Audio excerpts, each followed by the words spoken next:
Hello friends, ഞാൻ പുതിയൊരു update ആയിട്ടാണ് നിങ്ങളുടെ മുന്നിൽ വന്നത്.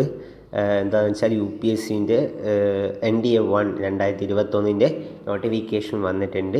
ഇത് അപ്ലൈ ചെയ്യാനുള്ള അവസരം +2 കുട്ടികൾക്കാണ് ഇത് അപ്ലൈ ചെയ്യാനുള്ള അവസരമുള്ളത്. ഇത് ഡിഫൻസിൽ ചെറിയ പ്രായത്തിൽ നല്ലൊരു ജോലി ആഗ്രഹിക്കുന്നത് ആളുകൾക്ക് ഉള്ള നല്ലൊരു ഓപ്പർച്യൂണിറ്റിയാണ്. സോ +2 കഴിഞ്ഞവർക്കെല്ലാം ഇത് മാക്സിമം സെൻഡ് ചെയ്യുക. പിന്നെ ഈ ചാനലൊന്ന് സബ്സ്ക്രൈബ് ചെയ്യുക, അടുത്തൊരു ബെല്ലൈക്കണെല്ലാം അമർത്തുക, പിന്നെ ലൈക്ക് ചെയ്യുക, ഷെയർ എല്ലാം ചെയ്യുക. ഓക്കെ, നമുക്ക് വീഡിയോയിലേക്ക് കടക്കാം. ഇത് അപ്ലൈ ചെയ്യാനുള്ള അവസരം +2കാർക്കാണ്. ചെറിയ പ്രായത്തിൽ തന്നെ വലിയൊരു പോസ്റ്റിൽ തന്നെ ഇന്ത്യയിൽ നല്ല സാലറിയോടുകൂടി നിങ്ങൾക്ക് ഡിഫൻസ് പ്രവർത്തിക്കാവുന്നതാണ്. ഇതിൻ്റെ റിക്രൂട്ട്മെൻറ്റിൻ്റേതാണ് ഞാൻ പറയുന്നത്. നോട്ടിഫിക്കേഷനിലേക്ക് നമുക്ക് നോക്കാം. നോട്ടിഫിക്കേഷൻ വന്നിട്ടുണ്ട്. NDA-1 നോട്ടിഫിക്കേഷൻ വന്നിട്ടുണ്ട്. ഓക്കെ, ഇതാണ് നോട്ടിഫിക്കേഷൻ. സോ വലിയൊരു അവസരമാണ്, ഡിഫൻസിൽ ജോലി ചെയ്യാൻ പറ്റിയ നല്ലൊരു അവസരമാണ്. ഈ ഒരു നോട്ടിഫിക്കേഷനാണ് UPSC പുറത്തിറക്കിയിട്ടുള്ളത്. ഇതിൻ്റെ വെബ്സൈറ്റ്, അപ്ലൈ ചെയ്യേണ്ട വെബ്സൈറ്റ്, നോട്ടിഫിക്കേഷൻ്റെ ലിങ്ക് എല്ലാം ഞാൻ താഴെ ഡിസ്ക്രിപ്ഷൻ ബോക്സ് കൊടുക്കുന്നുണ്ട്. സോ NDAൻ്റെ UPSCൻ്റെ ഇതായതിനെക്കൊണ്ട് നോട്ടിഫിക്കേഷൻ ആയതുകൊണ്ട് വളരെ ലെങ്തിയാണ്, 84 പേജുകളുണ്ട് ഈ നോട്ടിഫിക്കേഷൻ. അത്രയും വലുതാണ്, കാരണം UPSCൻ്റെ നോട്ടിഫിക്കേഷൻ ആയതുകൊണ്ടാണ് ഇത്ര ലെങ്തി ആയിട്ടുള്ള. സോ ഞാൻ ചില ഇമ്പോർട്ടൻ്റ് ആയിട്ടുള്ള കാര്യങ്ങളെല്ലാം നിങ്ങളോട് ഷെയർ ചെയ്യാം. സോ ഇത് അപ്ലൈ ചെയ്യാനുള്ള അവസരം ഇന്ന് മുതലാണ് തുടങ്ങിയിട്ടുള്ളത്. ലാസ്റ്റ് ഡേറ്റ് എന്താണെന്ന് വെച്ചാൽ 19/1/2021 ലാസ്റ്റ് ഡേറ്റ് അപ്ലൈ ചെയ്യേണ്ട ലാസ്റ്റ് ഡേറ്റ്. സോ +2 പഠിക്കുന്നവർക്കെല്ലാം നല്ലൊരു ഓപ്പർച്യൂണിറ്റീസാണ്. എക്സാമിന് വരുന്ന വിഷയം ഏതെല്ലാമെന്ന് വെച്ചാൽ നിങ്ങൾ ഒന്ന് മാത്സാണ്. Maths 300 മാർക്കിനാണ് exam ചോദിക്കൽ. പിന്നെ അത് രാവിലത്തെ എക്സാം ആയിരിക്കും മാത്സ്. ഉച്ചയ്ക്ക് ശേഷമായിരിക്കും ജനറൽ എബിലിറ്റി ടെസ്റ്റ്. അതിൽ ഇംഗ്ലീഷ്, സയൻസ് എന്ന് വെച്ചാൽ ഫിസിക്സ്, കെമിസ്ട്രി, മാത്സ് അങ്ങനത്തെ ഫിസിക്സ്, കെമിസ്ട്രി, ബയോളജി അങ്ങനത്തെ ഇതെല്ലാം ചോദിക്കുക. പിന്നെ നമ്മളെ കറണ്ട് അഫെയർസ്, അതാണ് ജനറൽ നോളജ്. ഞാൻ പറയുന്നത് ജനറൽ നോളജ് അതെല്ലാം ഒറ്റ പേപ്പറാണ്. മെയിനായിട്ട് ഒരു എക്സാം വരുന്നത് മാത്സിനും. പിന്നെ ഉച്ചയ്ക്ക് ശേഷം ഇതെല്ലാം കൂടി ഒരു എക്സാം 600 മാർക്ക്. ടോട്ടല് 300, 600, 900 മാർക്കിനാണ് UPSC NDAൻ്റെ എക്സാം എല്ലാ കൊല്ലവും കണ്ടക്ട് ചെയ്യുന്നത്. സോ മാത്സിൽ നല്ലോണം മാർക്ക് വേണം. ഓക്കെ, നമുക്ക് അപ്ലൈ ചെയ്യേണ്ടതെല്ലാം പറയുന്നുണ്ട്. എലിജിബിലിറ്റി ഓക്കെ, ഇത് UPSCൻ്റെ അതിനെക്കൊണ്ട് കുറച്ച് ലെങ്തി ആയിട്ടുള്ളതാണ്.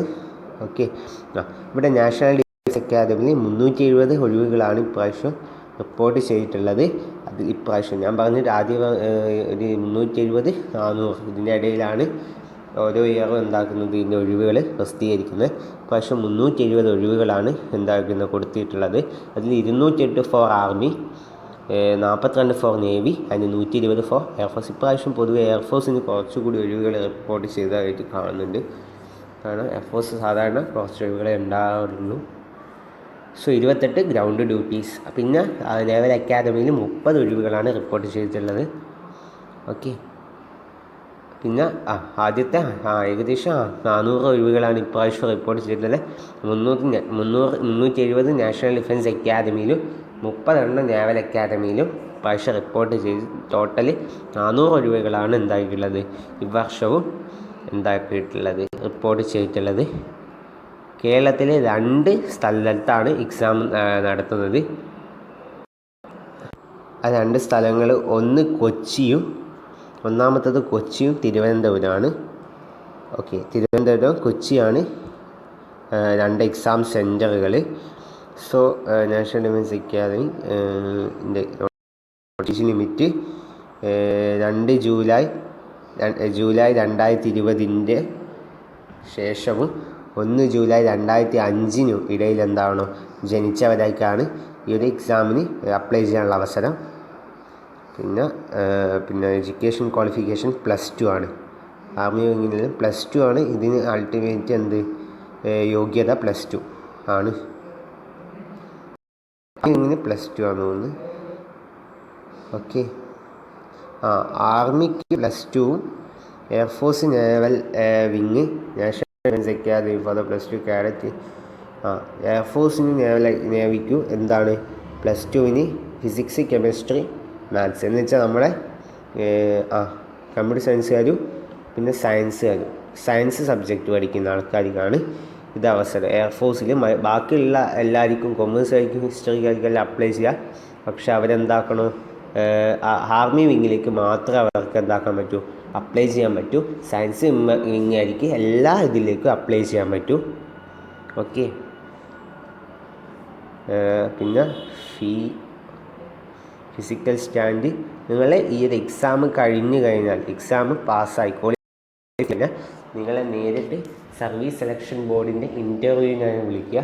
ആ ഇൻ്റർവ്യൂ കഴിഞ്ഞിട്ട് ഫിസിക്കലും മെഡിക്കലുമാണ്. ഓക്കെ. സോ നല്ലൊരു ജോബാണ് ഇത്. പൊതുവേ UPSCൻ്റെ നോട്ടിഫിക്കേഷൻ ആയതുകൊണ്ട് വലിയൊരു 84 പേജ് നിങ്ങളിവിടെ കാണുന്നുണ്ടല്ലോ ആണ്. ഓക്കെ. സോ നല്ലൊരു എക്സാമാണിത്. ഇതിൻ്റെ സിലബസ് ക്രൈറ്റീരിയകളെല്ലാം ഇതിലുണ്ട്, നിങ്ങളൊന്ന് നോക്കുക. സ്കീം ഫസ്റ്റ് മാത്സിന് code 101 and general ability test 02. 2.5 മണിക്കൂറാണ് ഡ്യൂറേഷൻ. 300 മാർക്കിന് ജനറൽ എബിലിറ്റി ടെസ്റ്റ്, 600 ടോട്ടൽ 900 മാർക്കിനാണ് എന്താക്കുന്നത് എക്സാം. SSB ഇൻ്റർവ്യൂ 900 ആണ്. പിന്നെ ചാപ്റ്റർ സിലബസിന് algebra, matrices and determinants, trigonometry, analysis of geometry of the trigonometry, 3D, പിന്നെ കാൽക്കുലസ് വരുന്നുണ്ട്, integration, differentiation, vector algebra, static, probability. +2 പഠിക്കുന്നവർക്കെല്ലാം അറിയുന്നതേ ഉള്ളൂ. ഓക്കെ. ഇതിൻ്റെ സിലബസ് പാഠങ്ങളാണ്. കുറച്ചുകൂടി ബ്രീഫായിട്ടുള്ള നോളജ് വേണം. പിന്നെ ഇംഗ്ലീഷ്, ജനറൽ നോളജ്. ഓക്കെ. ഫിസിക്സൊന്നും കെമിസ്ട്രിന്നും മാത്സൊന്നും ഫിസിക്സ്, കെമിസ്ട്രി, ബയോളജിന്നും ക്വസ്റ്റ്യനുകൾ ഉണ്ടാവും. പക്ഷെ കുറേയൊന്നും ഉണ്ടാവില്ല. പക്ഷേ ഹിസ്റ്ററി നല്ലോണം പഠിച്ചുകൊള്ളൂ. കാരണം ഹിസ്റ്ററി നല്ല ക്വസ്റ്റ്യൻ ഉണ്ട്. ജോഗ്രഫിന്നും കറണ്ട് അഫെയർസ് എപ്പോൾ അപ്ഡേറ്റ് ആയിരിക്കണം നിങ്ങൾ ഒരു എക്സാം എഴുതുന്ന ആൾക്കാർ. കാരണം എന്താണെന്ന് വെച്ചാൽ കുറേ ക്വസ്റ്റ്യൻസുകൾ ചോദിക്കും കറണ്ട് അഫെയർ ആയിട്ടല്ലോ. ഓക്കെ. കഴിഞ്ഞ കൊല്ലം COVID-19 ഇതിലും UPSCൻ്റെ NDA എക്സാം നടന്നിട്ടുണ്ട്. അതുകൊണ്ട് തന്നെ ഇപ്രാവശ്യവും നടക്കും, അതിലൊരു പ്രശ്നവുമില്ല. കാരണം UPSC NDA എക്സാം നടത്തും. കാരണം എന്ന് വെച്ചാൽ അത്ര വലിയൊരു എക്സാമാണ്, ഇന്ത്യയിലുടനീളം നടക്കുന്ന ഒരു എക്സാമാണിത്. കുറേ ആൾക്കാർ അപ്ലൈ ചെയ്യുന്നതാണ്. കാരണം ചെറിയ പ്രായത്തിൽ നല്ല ജോലി ഡിഫൻസ് കിട്ടുക എന്ന് വെച്ചാൽ അത് ലക്ഷം റിസ്കി ആണ്. സോ നിങ്ങളെല്ലാം എന്താക്കുക, നോട്ടിഫിക്കേഷൻ വെച്ച് നിങ്ങൾ പ്രിപ്പറേഷൻ തുടങ്ങിക്കൊള്ള, പഠിച്ചാൽ കിട്ടുന്നതേ ഉള്ളൂ. ഓക്കെ. അതേ ഉള്ളൂ. ഇതിന് 3 സ്റ്റേജുകളുണ്ട്. ഫസ്റ്റ് എക്സാം, പിന്നെ interview and medical and physical. അതാണ് ഇതിൻ്റെ ടാസ്കുകൾ. ഇതിൽ എക്സാം കഴിഞ്ഞാൽ മാത്രമേ ഇൻ്റർവ്യൂ പറ്റൂ. ഇൻ്റർവ്യൂ പാസ്സായാൽ മാത്രമേ എന്താക്കാൻ പറ്റൂ. അതിൻ്റെ എല്ലാം SSBൻ്റെ ഇതെല്ലാം രണ്ടിനെയും കൂട്ടിയിട്ട് എന്താവും നിങ്ങളുടെ ഫിസിക്കൽ മെഡിക്കൽ ചെക്ക് ചെയ്ത് നേരിട്ട് നിയമനം. ഓക്കെ. സോ ഇന്നത്തെ വീഡിയോ നിർത്തുന്നു. പുതിയ അപ്ഡേറ്റുകൾക്കായി ചാനലൊന്ന് സബ്സ്ക്രൈബ് ചെയ്യുക, അടുത്തുള്ള ബെല്ലൈക്കണിലൂടെ എനേബിൾ ചെയ്യുക. ഞാൻ ചെയ്യുന്ന വീഡിയോ അപ്പോൾ തന്നെ നിങ്ങൾക്ക് കിട്ടുന്നതായിരിക്കും. സോ ഇത് മാക്സിമം ഷെയർ ചെയ്യുക. ഇതിൻ്റെ എല്ലാ ലിങ്ക് ഞാൻ ഡിസ്ക്രിപ്ഷൻ ബോക്സിൽ കൊടുക്കുന്നത്. സോ ഇന്നത്തെ ചെറിയ വീഡിയോ നിർത്തുന്നു. ഓക്കെ. Signing out.